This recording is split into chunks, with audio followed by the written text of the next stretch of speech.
আসসালামু আলাইকুম ভিউয়ার্স, আশা করি সবাই ভালো আছেন। আজকে আমি সম্পূর্ণ ভিন্ন রকম একটা পিঠা তৈরি করে দেখাবো।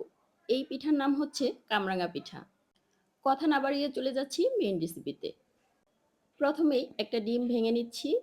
এখন ডিম থেকে কুসুমটাকে আলাদা করে নিব। আজকে আমাদের এই পিঠাতে শুধু কুসুমটাই দরকার হবে। এখানে আমি কুসুমটার সাথে হাফ কাপ পরিমাণ পানি খুব ভালোভাবে মিক্স করে নিচ্ছি। এখন এটা একপাশে রেখে দিব। এখন একটা বাটিতে নিয়ে নিচ্ছি ২ কাপ পরিমাণ ময়দা, দিয়েছি পরিমাণ মতো লবণ। এখন একটু মিক্স করে এখানে আমি দিয়ে দিয়েছি ২ চামচ পরিমাণ ঘি। এই ঘিটা আমার হাতে তৈরি করা। আপনাদের হাতের কাছে ঘি না থাকলে এখানে তেলটা ব্যবহার করতে পারেন। তবে এখানে ঘিটা ব্যবহার করলে এর টেস্ট এবং ফ্লেভার দুটোই অনেক বেশি সুন্দর আসে।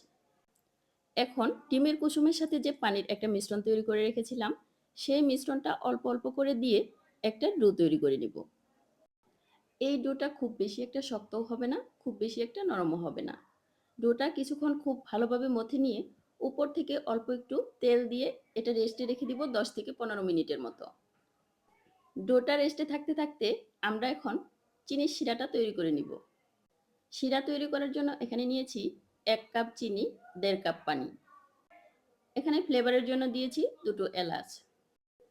এখন এটা কিছুক্ষণ জাল করে নিতে হবে। এই শিরাটা খুব বেশি ঘনও হবে না, খুব বেশি পাতলাও হবে না। শিরাটা খুব বেশি জাল করে ঘন করার প্রয়োজন নেই। এই শিরাটা হাত দিয়ে চেক করলে যখন দেখবেন একটু স্টিকি ভাব হয়েছে, তখনই এই শিরাটা নামিয়ে নিতে হবে। আমরা যে ডোটা করে রেখেছিলাম সেটা কিন্তু ১০ মিনিট রেস্টে রাখার কারণে কিছুটা নরম হয়েছে। এখন এখান থেকে একটা লেচি কেটে নিব। এখন এটা দিয়ে আমরা একটা রুটি তৈরি করে নিব। এই রুটিটা তুলনামূলকভাবে একটু পাতলা করেই তৈরি করতে হবে। রুটিটা যত বেশি পাতলা হবে, এর ভিতরের লেয়ারগুলো ততটা বেশি মচমচে হবে। রুটিটা তৈরি করা হয়ে গেলে এখন আমরা এখানে উপর থেকে কিছুটা কর্নফ্লাওয়ার ছড়িয়ে দিব। আপনাদের কাছে যদি কর্নফ্লাওয়ার না থাকে তাহলে এই কাজটা আপনারা আটা দিয়েও করতে পারবেন। তবে কর্নফ্লাওয়ারটা দিলে এটা বেশি মচমচে হয়। এখন আমরা এই রুটিটাকে পরোটার মতো ভাঁজ দিয়ে নিব। আর প্রতিটা ভাঁজে ভাঁজে কর্নফ্লাওয়ারটা খুব ভালোভাবে ছড়িয়ে দিব।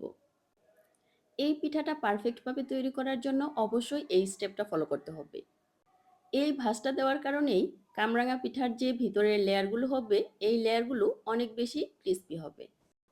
ভাঁজ দেওয়া হয়ে গেলে এখন এটাকে ঢেকে রেস্টে রেখে দিব ১০ থেকে ১৫ মিনিটের মতো। এই পিঠাটা তৈরি করার জন্য একটা মিশ্রণ তৈরি করে নিচ্ছি। এখানে ২ চামচ ময়দা সাথে অল্প একটু পানি দিয়ে মিক্স করলেই মিশ্রণটা তৈরি হয়ে যাবে। এখন আমরা যে রুটিটা ভাঁজ দিয়ে রেখেছিলাম, সেই রুটিটা আবার খুব ভালো করে বেলে নিব। এখনও আমরা একটু পাতলা সাইজের করে বড় একটা রুটি বেলে নিব। এখন এই রুটি থেকে কুকি কাটার দিয়ে ছোট ছোট করে কেটে নিতে হবে। আমি আজকে এই কাপকেকের মোল্ডটা দিয়ে কেটে নিচ্ছি। আপনারা চাইলে বোতলের ক্যাপ দিয়েও কেটে নিতে পারবেন।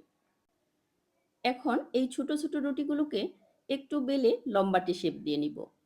তারপর একটা শাসলিক কাঠির উপরে একটা রুটি দিয়ে তারপর মাঝখান থেকে আমরা যে মিশ্রণটা তৈরি করে রেখেছিলাম সেটা দিয়ে দিব।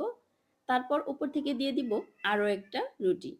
উপরে আরও একটু মিশ্রণ দিয়ে আরও একটা রুটি দিয়ে নিচ্ছি। এখানে আমি ৩টা রুটি ব্যবহার করেছি। তারপর উপর থেকে আরও একটা শাসলিকের কাঠি দিয়ে ২ পাশে খুব ভালো করে বেঁধে দিব, যেন এটা খুলে যেতে না পারে।